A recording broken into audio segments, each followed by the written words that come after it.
Hi there. This is a short prediction video for Game of Thrones that I wanted to put out very quickly and keep it just a few minutes to ensure that more of you have time to watch it. That this was going to be the end of my episode 2 review. I'm cutting it off and making it separate and recording it with just audio. That I'm going to start doing episode reviews. I've been scripting them. It's just last week was Easter week. I was doing family stuff, and then this weekend was Avengers weekend. Plus the TV show work, I haven't had time to do everything.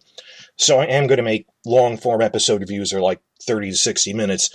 This is just a short point I want to make leading up to episode 3, after episode 2 was so well received by Bryan Cogman. And it was pretty good. I mean, even Westeros.org has been saying the first episode had some flaws in it, but we rated a 7 out of 10.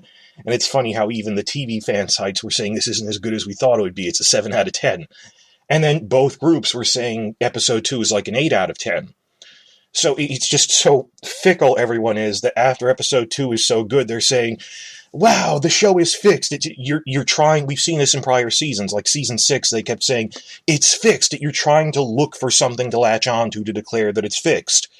That yes, Brienne had a great episode in episode 2. Does that make up for basically over 2 lost seasons since season 4? 3 seasons where she didn't really do anything. So I'm going to talk about that in the main one of can that make up for things. Just what's going to be different going into episode 3 onwards. I'm not talking about who lives and dies. The one point I had to make was we haven't seen Benioff and Weiss writing yet. The first 2 episodes are written by other people.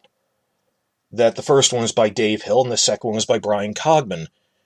And I've been saying that my one-sentence prediction for the season as a whole is it'll be a lot like season 7. Where there'll be these, because they're showing off the actors and don't really think out what they're doing, or if they do, it's all in script subtext that they don't coherently put in dialogue. We'll start seeing things like the White Hunt and trying to convince Cersei with a white that don't really make a lot of sense and seem like the plot driving the characters, or just awards pandering scenes. That we will see more of that now because it's Benioff and Weiss writing them directly. They're even directing the season finale. That maybe these first 2 episodes are really good because they didn't write them. And this is what happened in season 7. In season 7, I remember how I was honestly saying this feels like a really strong season and they might be turning it around a little.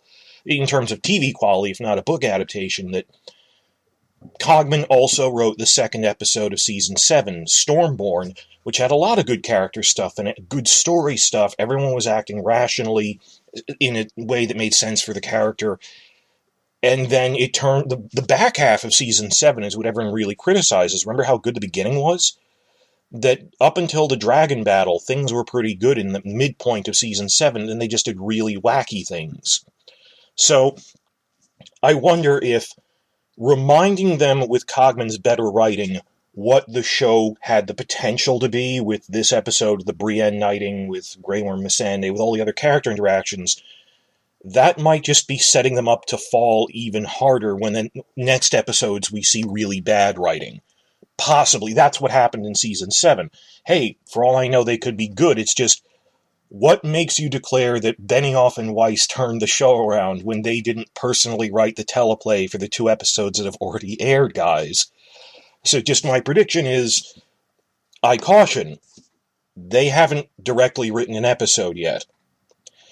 The other thing is that the director of the big battle scene, Sapochnik, said that episodes 3, 4, and 5 out of 6 this year, 3, 4, and 5 are one big story arc.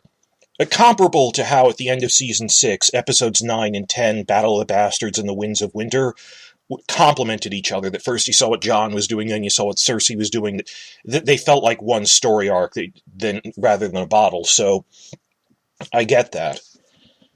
And on top of this, that the season isn't over yet. Season 7 started the exact same way, and we actually got episodes Benioff wrote. They were terrible. I'm really worried by that interview he gave, the pre-season 8 interview with Entertainment Weekly. And I'll link it below, where he's saying, oh yeah, this is back in season 3, I've been lying this whole time to HBO about how much the final season will cost. You know, everyone fudges it a little, but really lying, this will cost as much as a movie trilogy, and we haven't seen that much budget yet, that they're about to pull all that out, and will it just be empty spectacle?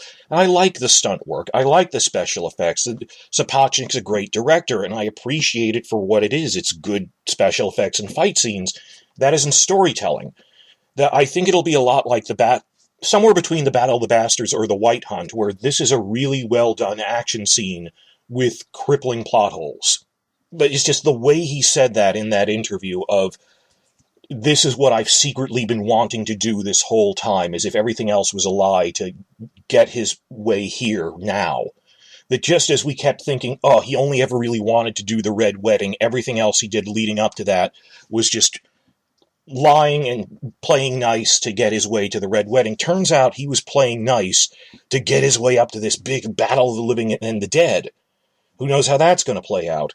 I just got back from seeing Avengers Endgame, and I think they balanced a final battle really well with action and story that made sense, versus, is this going to be like Battle of the Bastards again, where we're starting to run into plot holes? So, I'm not sure, but I'm worried that, phrase I use is, we are going to see Benioff unfettered, starting with episode 3, that the first 2 were set up in story things that he passed off on to other writers, with just outlines to work with, and Cogman is pretty good at that. But they don't have to worry about a pickup for another season, or what people will think of them going into the next season. And he has an infinite budget, just what has he been secretly wanting to do this whole time, with how he would twist the story. And just, everyone also said season 7 started so strong by episode 2, and look what happened. So, we're really in the end game now, starting with Benioff and Weiss personally taking the helm. And the action scenes might be pretty good, so I'm worried about the story, and I'm going to be posting longer 30 to 60 minute reviews of each episode catching up now.